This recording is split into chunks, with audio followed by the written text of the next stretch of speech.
বন্ধুগণ, এখন আমি হাতির ঝিল প্রকল্প, যা বাংলাদেশ সেনাবাহিনী কর্তৃক নির্মিত, এই প্রকল্পে পাড্ডা লিংক রোডে দাঁড়িয়ে কথা বলছি। আগে যখন এই হাতির ঝিল প্রকল্প তৈরি হয়নি, তখন আমাদেরকে গুলশান এবং এয়ারপোর্টে যাইতে ঘন্টার পর ঘন্টা সময় ব্যয় করতে হয়েছে। মেরুল বাড্ডা দিয়ে আমাদেরকে যেতে হতো। এখন সেটা মেরুল বাড্ডা মধ্যবাড্ডা দিয়ে এখন আমাদের সেই মেরুল বাড্ডা মধ্যবাড্ডা দেওয়ার কোনো প্রয়োজন নাই। হাতির ঝিলের এই প্রকল্পের রাস্তা দিয়ে আমরা সহজে গুলশান এবং এয়ারপোর্ট, ঢাকা শহরের কোর্ট কাছারি, হাইকোর্ট, মন্ত্রণালয় সব সহজে যেতে পারি। এই যে যেতে পারি, আগে যেখানে ঘন্টার পর ঘন্টা রাস্তায় জ্যামে মানুষ তাদের মূল্যবান শ্রমঘণ্টা নষ্ট করত, এখন সেই শ্রমঘণ্টা নষ্ট হয় না। মানুষ এই যে এখানে আপনারা দেখছেন যে এখানে ট্রলার, যেটাতে ট্যাক্সি নাম লেখা রয়েছে, এই ট্যাক্সি দিয়ে তারা রামপুরা থেকে ঢাকা শহরে হাইকোর্ট, জজ কোর্ট, মন্ত্রণালয় এবং গুরুত্বপূর্ণ অফিস আদালতে সহজে আসতে পারছে এবং সহজে অফিস আদালত থেকে নিজের বাসায় যেতে পারছে। এখানে এই লিঙ্ক রোডে দেখতেছেন আপনারা অনেক গাড়ি দেখছে, এখানে গাড়ির শব্দ আপনারা শুনতে পাচ্ছেন। আমার কথা হয়তো ভালো শুনতে পাচ্ছেন না, আমি এই জন্য আন্তরিকভাবে দুঃখিত। তো যতটুকু এই ইনফরমেশন আপনাদের দেওয়ার দরকার, আমি সেই ইনফরমেশনটুকু আপনাদেরকে দিতেছি।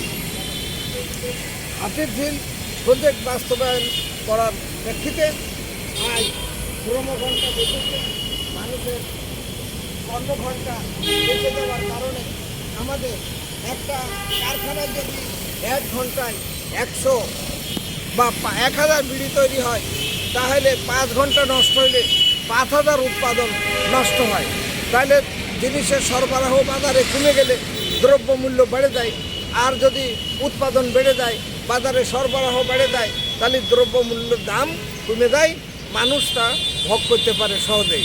সুতরাং এই যে প্রকল্প, হাতির ঝিল প্রকল্পের কারণে এর উভয় পাশে যে রাস্তা দিয়েছে, সেই রাস্তা দিয়ে মানুষের যে চলাচলের যে সুবিধা হয়েছে, যে গাছপালার যে সৌন্দর্য মণ্ডিত রয়েছে, মানুষ এখানে হাঁটা চলাফেরা করছে।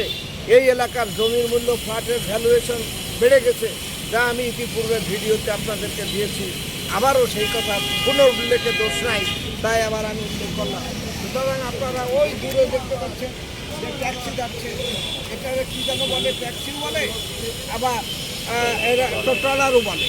তো মানুষ সহজে যাওয়া আসা করতেছে, গাড়ি ঘোড়া চলছে, মানুষ হাঁটা চলাফেরা করছে, ব্যায়াম করছে। দেশি বিদেশি মানুষ এখানে এসে উপভোগ করতে, যেন মনে হচ্ছে এটা একটা বিদেশি প্রকল্প। এবং বিদেশ গেলে আমরা যেসব প্রকল্প দেখে খুশি হতাম এবং মনে করতাম বাংলাদেশে এরকম প্রকল্প হওয়া দরকার, ঠিক তেমনি একটা প্রকল্প আছে হাতির ঝিল প্রকল্প।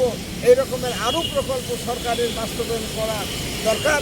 সরকার যদি এরকম আরও প্রকল্প বাস্তবায়ন করে, তাহলে ঢাকা শহর সহ দেশের উন্নয়নে হবে। অর্থাৎ ভ্রমণ পিপাসী লোকজন এখানে আসবে, তারা ভ্রমণ করবে এবং অর্থকরীয় লাভ করবে। দেখেন এখানে ঢুকতে গেলে টিকিট ছাড়া প্রবেশের টাকা, তাহলে এই টিকিটের মাধ্যমে কত টাকা আদায় হচ্ছে সেটা আমরা জানতে পারছি না এই মুহূর্তে। তো আমার নিশ্চয়ই আমি মনে করি যে অনেক টাকা এখানে ইনকাম হচ্ছে এবং টিকিট বিক্রির মাধ্যমে সরকারের রাজস্ব আয় বাড়তেছে। আপনারা এই প্রকল্পে আসবেন, দেখবেন এবং নয়ন ভরে উপভোগ করবেন।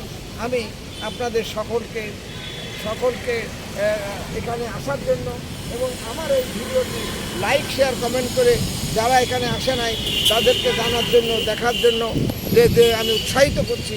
এই উৎসাহ এবং প্রেরণা আপনারা যোগাবেন, এই প্রত্যাশা রেখে আমার বক্তব্য শেষ করছি।